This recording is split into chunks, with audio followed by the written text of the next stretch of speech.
Good evening, everyone. My name is Marie Chatmon. I will be presenting my DNP Scholarly Project. The title of my DNP Scholarly Project was the development of a clinical practice guideline for routine depression screening.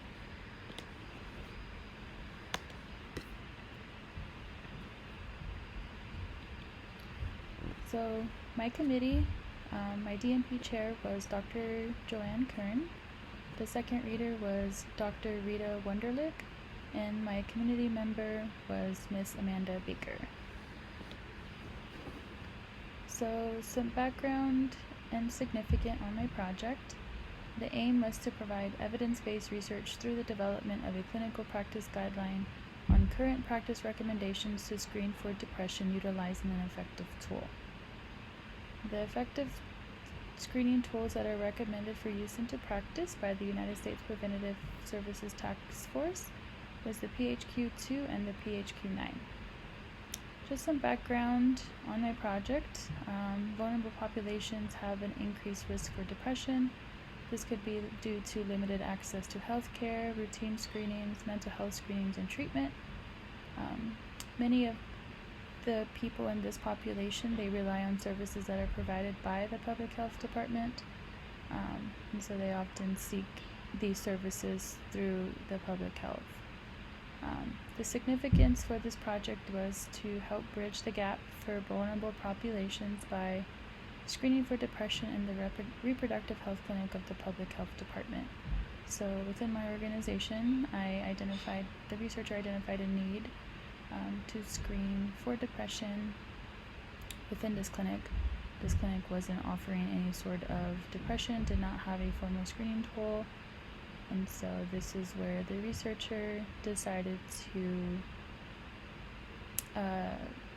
develop the clinical practice guidelines for depression screening. So just some review of the literature. Depression rates have been steadily rising since the pandemic. Vulnerable populations face an increased risk for depression. This could be due to limited access to care, no health insurance, no access to preventative screenings, disease management or treatment. Many of this population face language or cultural barriers. They live at or below poverty level. A lot of them have many disabilities, whether they're physical, mental disabilities. They often have a different sexual or gender orientation, and then of course their race. If a person can identify as meet any sort of this criteria, then they're considered to be a vulnerable population, which means that they have a greater risk for depression just based off their adversities that they face or based on the inequities. Because of this, research suggests that they should be routinely screened for depression due to their increased risk. Current practice recommendations include that routine depression screening be conducted in the primary care setting.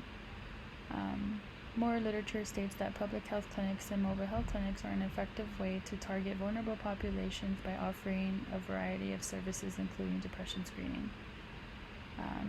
And of course, the literature does say that the PHQ-2 and the PHQ-9 are accurate tools providers can use to screen for depression. So the theoretical framework that I used to create my DNP project was John Cotter's 8-step change model. This change model, the framework is basically to create a sense of urgency, form a powerful coalition, develop a vision and strategy, communicate the vision, remove obstacles and empower employees for action, create short-term wins, consolidate gains, and strengthen change. So I utilized this 8-step change model through the process of my DNP project. I identified a need within the clinic, which was that a formal depression screening tool was not used to screen for depression in these patients, despite services that were being offered. I formed a powerful coalition by receiving support from the supervisor and the program manager to present the clinical practice guidelines. The vision and the strategy and communicating the vision was basically explaining that I would be presenting the guidelines with current research and evidence-based practice, and then the appraisers or the stakeholders would then evaluate the guidelines and determine whether or not they feel that the guidelines should be recommended for use into practice.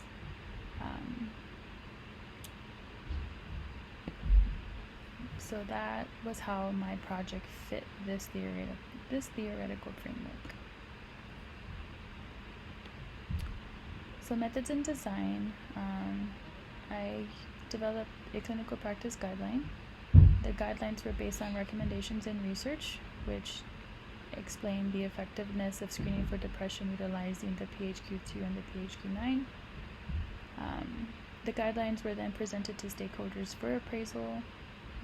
The stakeholders then appraised the guidelines using the Agree-2 evaluation instrument. This specific instrument provides quantitative and qualitative feedback. This tool is specifically used to measure or to rate the overall quality of clinical practice guidelines. So this tool is specifically designed for the guidelines. The researcher did create an adaptation of the tool in Qualtrics survey.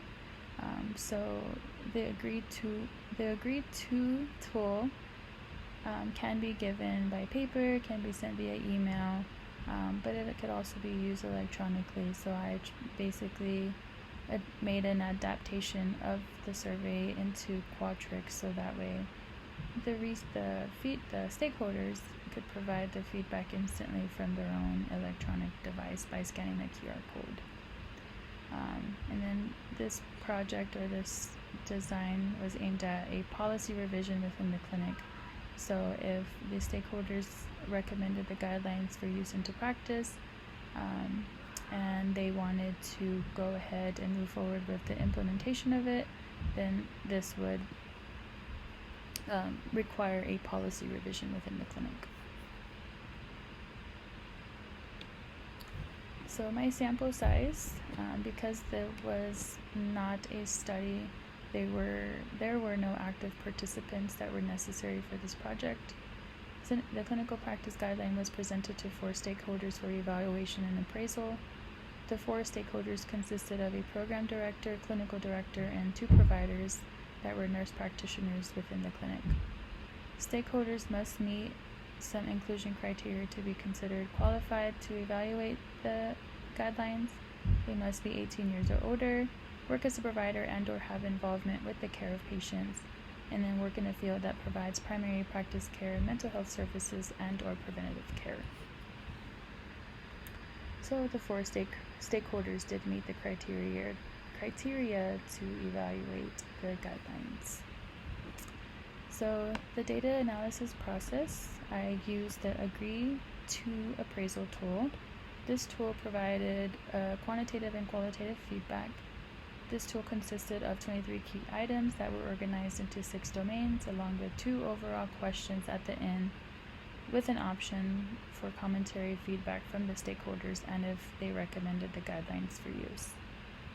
Each domain, stakeholders must rate each item on a rating scale, with 1 being strongly disagree to 7 being strongly agree. After each item is rated, then a quality score must be attained for each domain by the researcher. In order for the guideline or that specific domain to be considered high quality, each domain must meet a threshold score of 70% or higher to be considered high quality. So during the data analysis stage, the Agree-2 appraisal tool handbook gives the researcher step-by-step instructions on how to score each domain, how to find the scaled score for the domains. So these are the results based off my data analysis. So this first chart here shows just the percentages of the 4 reviewers. So if you can see here, 50% were nurse practitioners, so 2 of the 4 stakeholders were nurse practitioners that provided direct care to patients. 25% or 1 was the program director, and then the other 25% was the clinical director. And so these were the percentages for the 4 stakeholders that evaluated the clinical practice guidelines. This next graph here shows the number of items in each domain of the agreed to instrument. So here it just shows how each domain is divided and how many questions or how many items were in each domain. So for instance, domain 1 had 3 items, domain 2 had 3 items, domain 3, which had the larger amount of items, was 8, domain 4 had 3, domain 5 had 4, and domain 6 had 2. So this just shows, the visual representation of what each domain looked like and how many items were in each. So this next table here, this next chart here, shows the results of my study. So this is the comparison of total points possible to total points awarded for each domain. So if you can see here, the dark gray for each domain is total points possible. So this is like the highest score they could, the highest score that the researcher could get for the quality of the guideline or the score for the domain. And then the lighter gray is the total points awarded by the appraisers for this specific clinical practice guideline. So for domain 1, the highest possible score or points that could be awarded was 84. The researcher was able to obtain 71 points in domain 1. Domain 2, the highest total points possible was 84. The appraisers were awarded 70 for domain 2. Domain 3, the total points possible was 224. The appraisers awarded domain 3 with 179. Domain 4, 84. Appraisers awarded 73. Domain 5, total points possible was 112. The appraisers awarded 92 points of domain 5. And then domain 6, total points possible was 56, and the appraisers awarded 45 points for domain 6. So these totals here are based on the feedback from the 4 appraisers who used the appraisal tool to evaluate the guidelines. This next table here shows the domain quality scores. So on the left hand here we have the 6 domains that were that divided the 23 items, and then this shows like the minimum possible total, maximum possible total, and then the domain total. So this was the math or the equation that the researcher would have to follow to obtain the scale domain score. So for the first domain, the scale domain score was 82%, the second was 81%, the third was 77%, the fourth was 85%, the fifth was 79%, and the sixth domain was 77%. So again, based off a couple of slides ahead, in order for the guidelines to be considered high quality, each domain must have met a scale domain score of at least 70% to be considered high quality. So as you can see here, each of the domains scored higher than 70%, therefore the guidelines were deemed high quality by the appraisers or the stakeholders. So this next table here shows the overall scores by each appraiser. So here on the left hand side, lists the 4 appraisers by number, what their overall guideline quality was, with 1 being lowest possible quality to 7 being the highest possible quality. So the stakeholders rated the overall quality of the guidelines of 5 or higher, and then they all recommended the guidelines for use.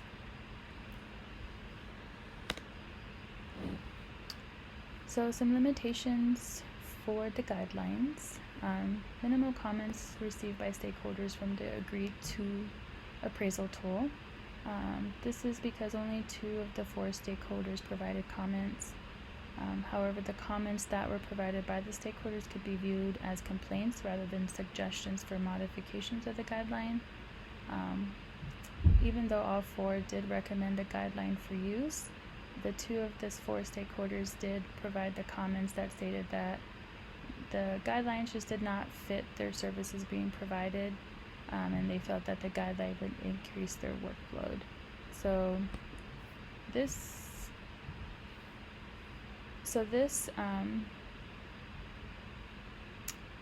this clinic here provides like reproductive health services for patients, and so they felt that because the guidelines were tailored towards routine depression screening, they felt that this just didn't fit into the category of reproductive health, and then they felt that if this tool was implemented into practice, then it would increase the things that they would have to do per day per patient. Another limitation was that the researcher worked alone developing the guideline for the DNP project. Typically, when clinical practice guidelines are developed, they're developed by a multidisciplinary team that can consist of physicians, policymakers, and patients. And so because this was for a DNP project, the researcher worked alone on creating this clinical practice guideline.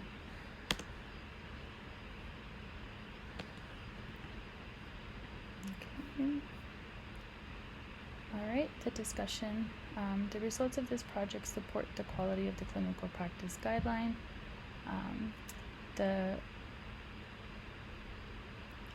Each domain met the threshold scored, so guideline is of high quality. It recommends the use of the PHQ-2 and the PHQ-9 as an effective screening tool to screen for depression, and then all of the stakeholders did recommend the guidelines into practice.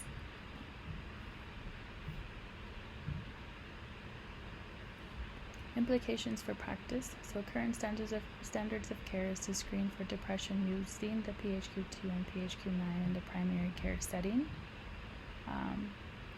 Utilizing this clinical practice guideline can help bridge the gap and provide this service by adhering to the mission of the public health. It can also improve patient health outcomes by providing community resources for intervention and treatment with a positive screening. So for this current organization, if they implemented this clinical practice guideline into practice, then this could provide an additional service for patients, the vulnerable populations that do come and seek services via this public health. This could just help bridge that gap and target their mental health and improve overall patient health outcomes for them. So, some conclusions. The researcher is hopeful that this clinical practice guideline will be implemented for use in the public health department. The researcher did learn the process to develop and execute a QI project within an organization. So for future reference and going forward, the researcher was able to understand the steps that it takes to identify a need and then create a QI project to facilitate change. Use current evidence-based practice to guide change and use current evidence-based research to guide change into practice. So practice change is based off what's current and what's based off current evidence-based research. So that is what providers, researchers, nurses, advanced practice nurses use to help create and facilitate change in practice. Another thing that the researcher took away from this DNP scholarly project was to push through resistance. Initially, the researcher's goal was to actually implement the use of the PHQ-2 or PHQ-9 into practice. However, I did run into some resistance because of time management and increased workload. The providers and the directors felt that implementing this tool would just cause more stress and increase, workload for the providers, and so we worked together and decided for a plan B, which was the clinical practice guideline development. So there's always going to be pushback when there's change, because change can be hard, and so the researcher learned just to push through resistance when it comes to current evidence-based research and try to find ways to translate that into practice. And then just remembering that even small changes lead to great victories. So whether, the researcher was hopeful for a bigger implementation of the QI project, just recognizing that just being able to present the clinical practice guidelines to stakeholders is providing that education of this is what's current in practice, this is what's recommended, and as providers it is our responsibility to ensure that our patients are receiving the highest quality of care. So the researcher did learn that every small change can lead to a great victory. And that is my DNP scholarly project. Thank you for your time. Thank you for listening. And here are my references.